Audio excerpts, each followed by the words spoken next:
Today is November 28th, 2011. We're on lesson 6.4. Today we are working with the quadratic formula. Okay, that's the formula I've put over here. In fact, we're going to bring it over. This formula is used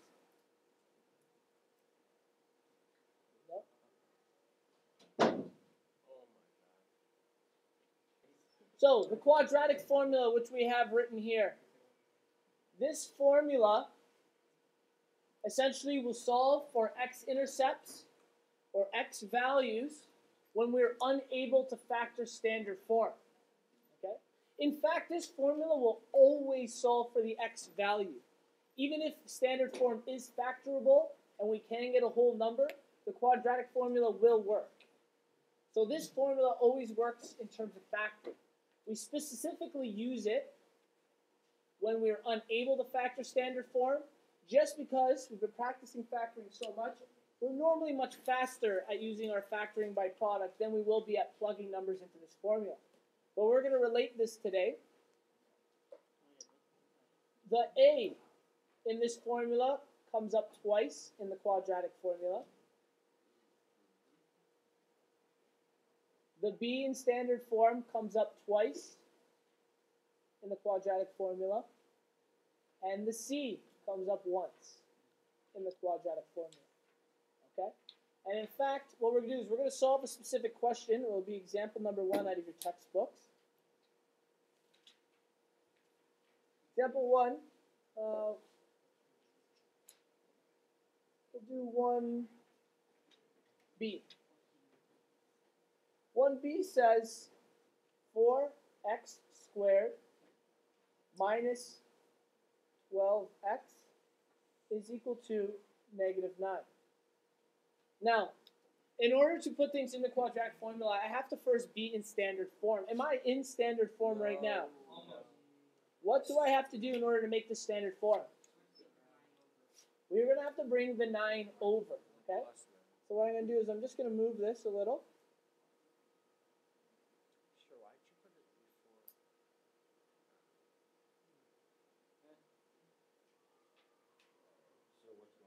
All right. So this is what we started with. Now we're going to set this. We're going to bring the 9 to the other side of the equation. So we're going to end up with 0 is equal to 4x squared minus 12x plus 9. When we move the 9 over, the negative became positive. Okay? So now what's important is we need to define our a, our b, and our c in this question.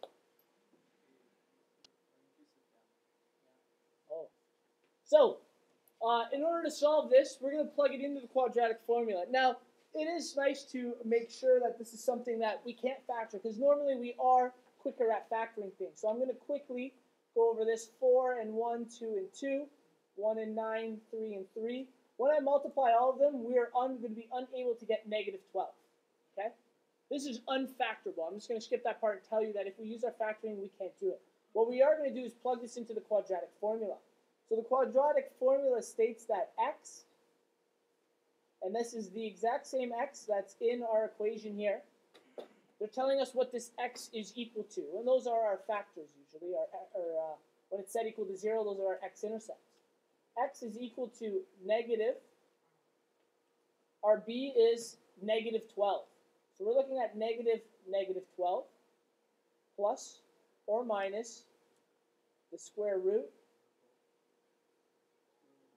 And it will eventually be divided by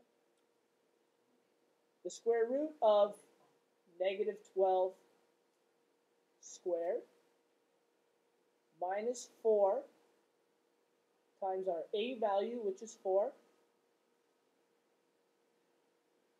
times our c value, which is 9, and the entire top of this equation is divided by 2 multiplied by 4. So I color-coded it to make it a little easier for you guys. There are 2 b's, 2 a's, and a c in this quadratic formula.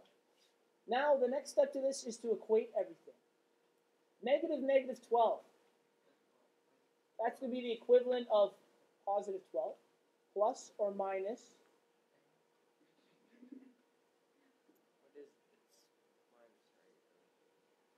So do you use the number? Like, do you use the plus and then 9? Negative 12 squared is going to be positive 144.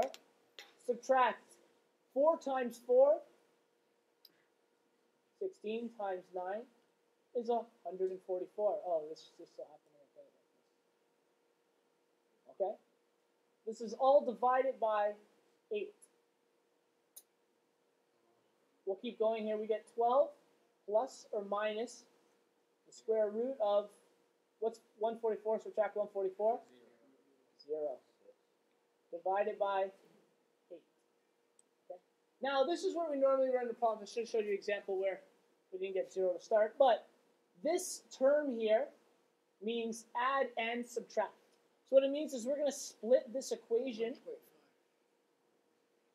into 2 equations. And one of them is going to say x is equal to, remember that's what we started with, 12 plus, what is the square root of 0? Divided by 8. And the other option is going to give us x is equal to 12 minus, what's the square root of 0? Divided by 8. So we end up with 12 divided by 8. 12 divided by 8, which gives us 1.5. So, and since we get 1.5 as both answers, what that means is normally when we split this, we'll get 2 separate answers, which makes sense because normally when we do x-intercepts, is what we just found, we have 2 x-intercepts. In this case, our x-intercept is the exact same number. Our x-intercept is at 1.5 and 0.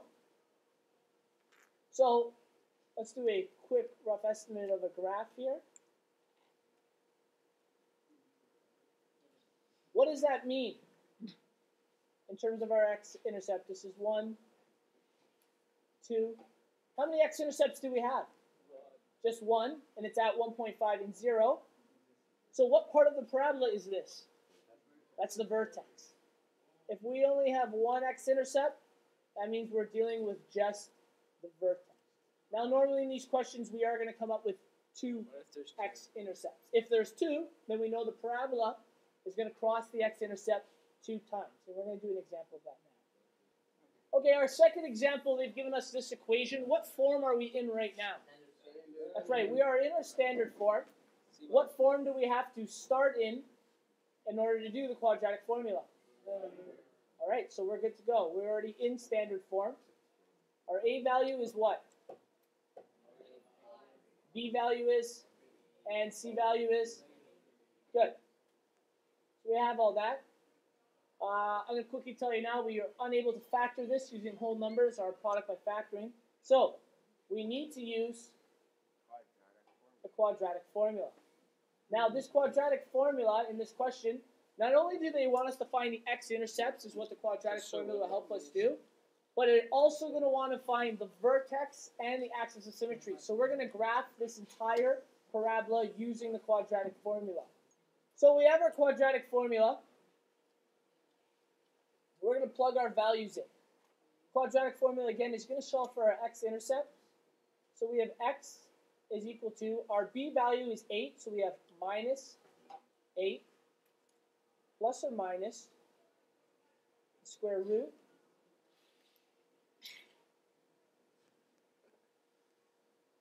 divided by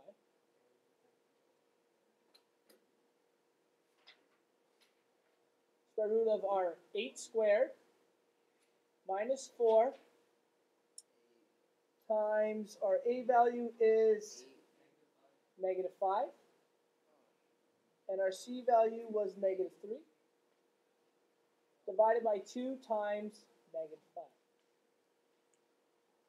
So we have negative 8 plus or minus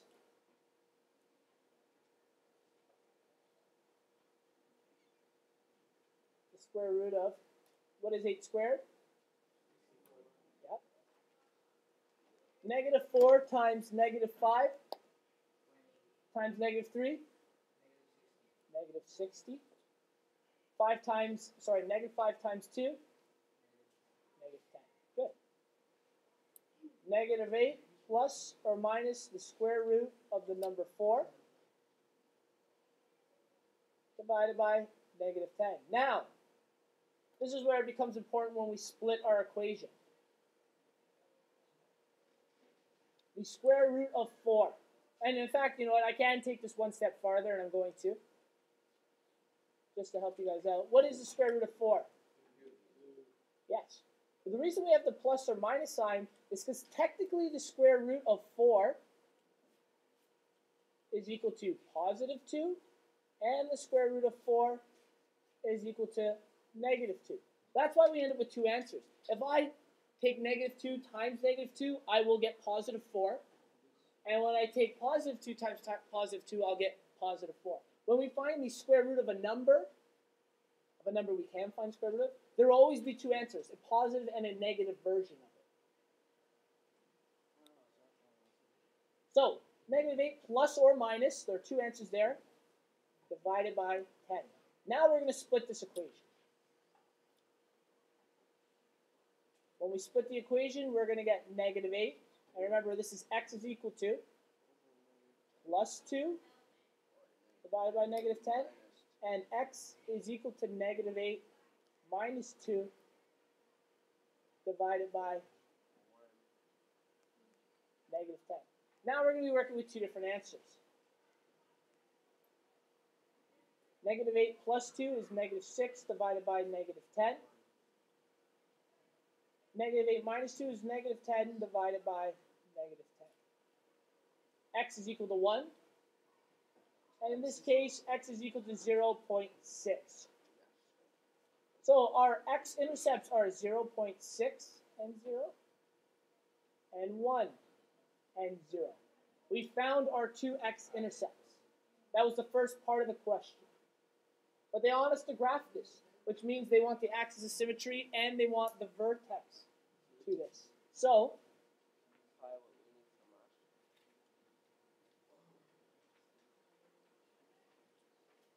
we'll go to another page so we have room.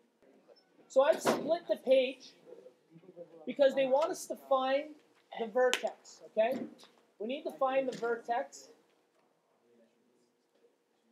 And we have the x-intercepts. Now, an easy way to solve this if we have the x-intercepts is we know we go to our axis of symmetry formula, okay?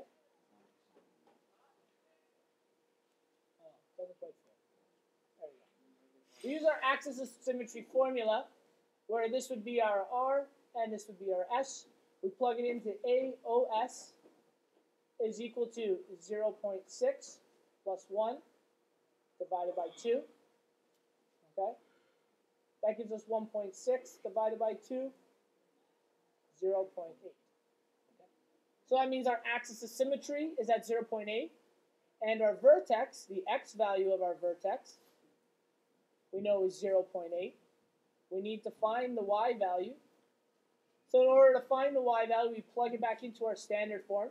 And to save some room, I'm actually just going to write the standard form on this side right now. We had, it was 0 was equal to negative 5x squared plus 8x minus 2. Okay. So we're going to plug it into that standard form. I'm going to continue on the left side.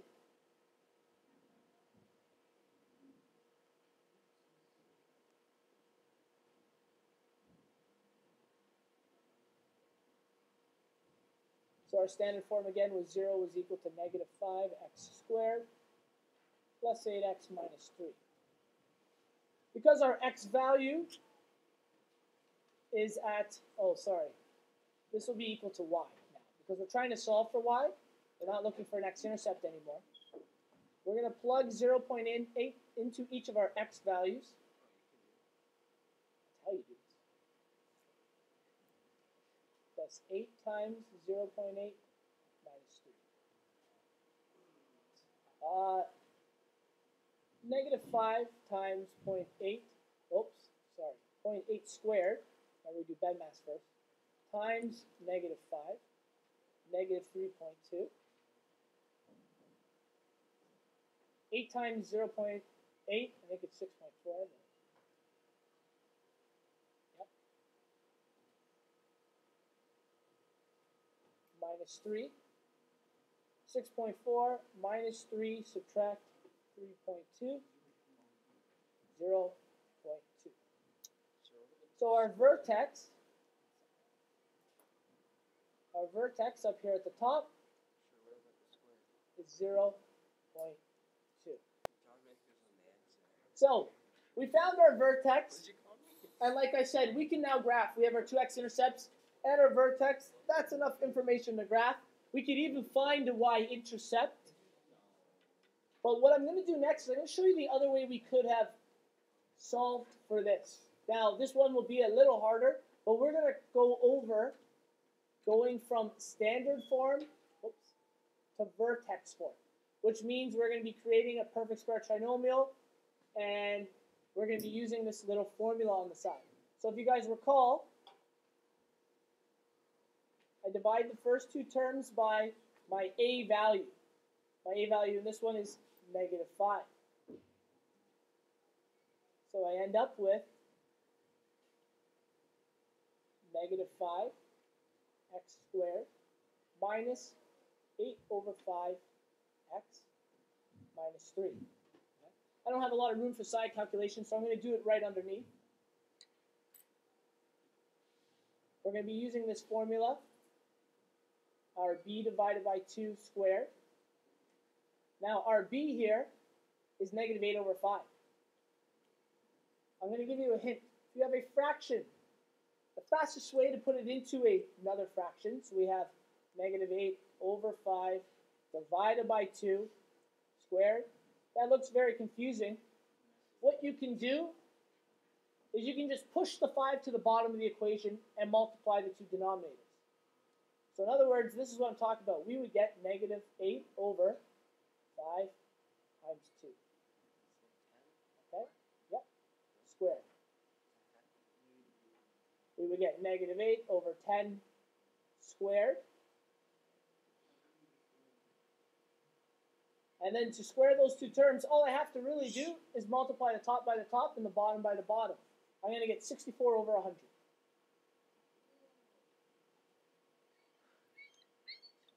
Okay? Now I know it's confusing. I'm going to work in fractions. You can work in decimals if you like. It's going to be a little easier when we go to end up square rooting this stuff in the end. So remember, we need to add and subtract. That's that sign I've been using before. 64 over 100 in our brackets. So I'm going to continuation from before. Remember, this was a side calculation.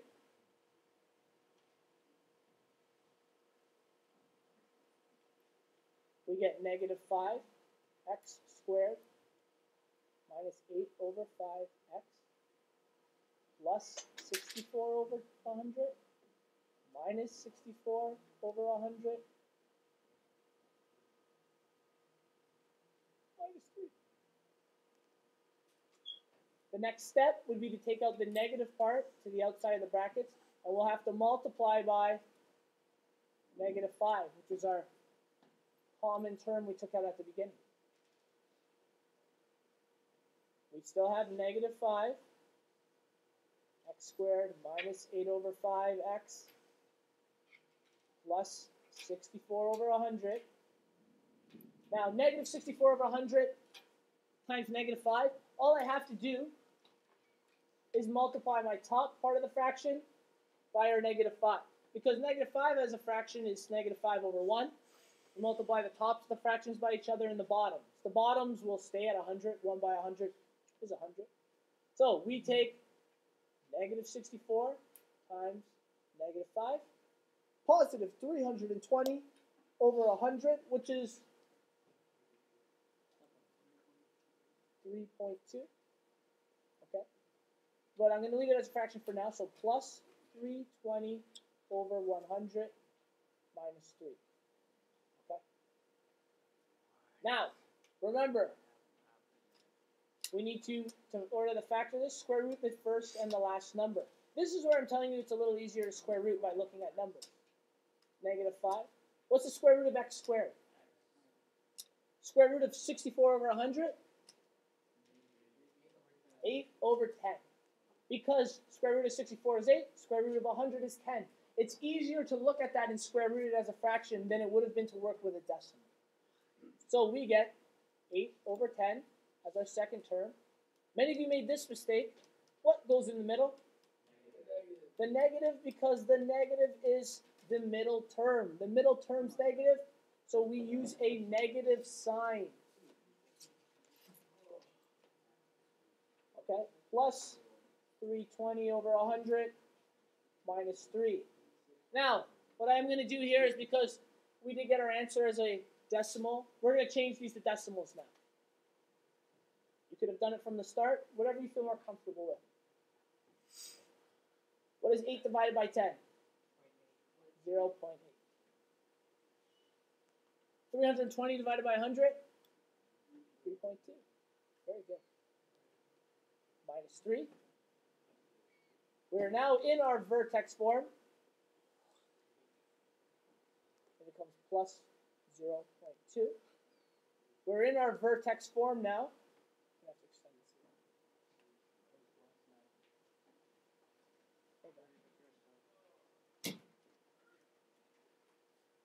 And because we're in our vertex form, we can easily tell what our vertex is. Our vertex is, because it's negative 0.8, our x value is 0.8, and our y value is 0.2. Those were our h and our k, if you recall, which is exactly what we got at the top, 0.8 and 0.2. There's many ways of going about finding something. You do what you are most comfortable with. Okay, so what we have discovered is we have our x-intercepts, which we are going to plot. Negative, 0.6, which is, oh wow, we're really going to have to zoom in here. I think the graph will be more appropriate. Good call. So we have our equation up here. Oh, that's supposed to say plus. I'm going to use the grapher just so we can zoom in a little better. Let's confirm. Now remember, we found that our vertex was at 0.8, 0.2. The x-intercepts were 0.6 and 1. So let's zoom in a bit. We take a look at this. Do we need to go more? That's good. Okay. So one of our x-intercepts, this is going up by 0.25. So here's one of them, which is at 0.6 and 0. That's good. And remember, this is the equation we were using. Our other one is at 1 and 0. We're at 0.2. So if you look across here, our vertex is at, that's 0.8. So 0.8 and 0.2. So that's exactly what it was. Now, in order to graph it, you guys would have made a scale a little better than the scale I had previously. Okay? You would have made a scale maybe something like this. You would have plotted our 3 major points, our 2 x-intercepts and our vertex, and then you would have completed this. Now, because the vertex was above, we knew it was a parabola that headed downwards. Another thing that told us that was that our a value was negative 5. Example number 3. I need to solve for the x-intercepts here. I want you to use the quadratic equation to do that. Now, what form are we in right now? Vertex. So, Don't know how you got to. we are in our vertex form. They've given us the question just like this. You get the standard form. Okay? Now, what we need to do is we need to get to which form? Okay, so you're right. We need to go into our standard form in order to use our quadratic formula. A lot of different formulas we're bringing up here, okay? There's a lot of knowledge you guys need to have in order to solve this question.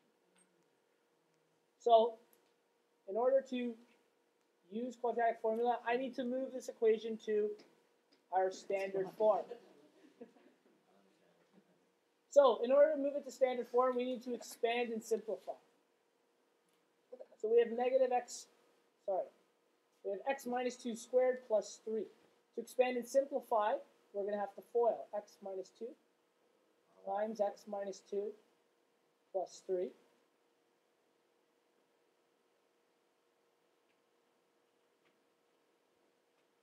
When we FOIL this, we'll get x squared minus 2x minus 2x plus 4 plus 3, which will give us x squared minus 4x plus 4 plus 3. We could drop the brackets.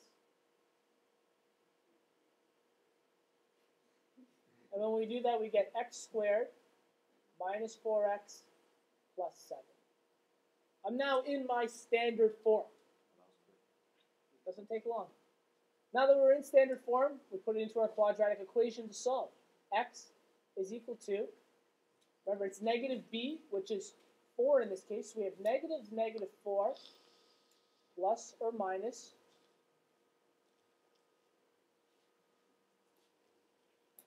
use that for now. Square root of. Oh, swag. Negative 4 squared minus 4. Our a value is what? 1. And our c value is 2 times 1. We're going to get positive 4 plus or minus. I'm going to fix that line now. The square root of. Negative 4 squared is 16. Now negative 4 times 1 is negative 4. Negative 4 times 7 is negative 28. Oh. And then 2 times 1 is 2. Next line, we get 4 plus or minus the square root of, what is 16 minus 28? Minus 12. Negative 12. Wow, negative 12. Let's try this on our calculator. Negative 12, ready at the same time, everyone push it. 1, 2, 3. Not a number. So what it's telling us is you cannot find a square root of a negative term. The reason being is no two terms that are the exact same will ever give you a negative answer when you multiply. Positive times a positive, we'll cover these rules. Positive by a positive is a positive, and a negative by a negative is a positive. Okay? Don't worry, it's going to catch up. Can you see it on your screen? The same thing. So because I am unable to square root this, this means we have no x-intercepts.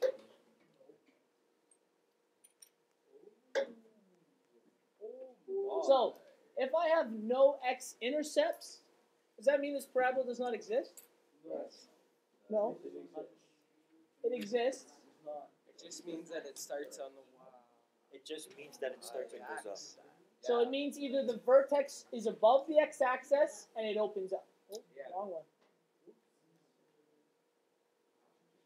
It means either the vertex is above the x-axis and opens up, or the other option is the vertex is below the x-axis and opens downward. Could it mean that the x-axis So are 0? there are no x-intercepts. And now what we're going to do, we're going to use the grapher just to see exactly what this does look like. We'll plug in what we started with. We'll plug in the vertex form. Let's think about it now. What is the vertex actually telling us? It's at 2 and 3. And what's our a value? Positive 1. So we know it's a parabola that opens upwards. So when we go to quickly get an idea of this, we're at 2 and 3. Oh, that looks like great. Let's say that was 3 and this was 2. So we have a parabola like this. Our vertex is at 2 and 3, and it's opening upwards. That's why there are no x-intercepts to Makes this. no sense.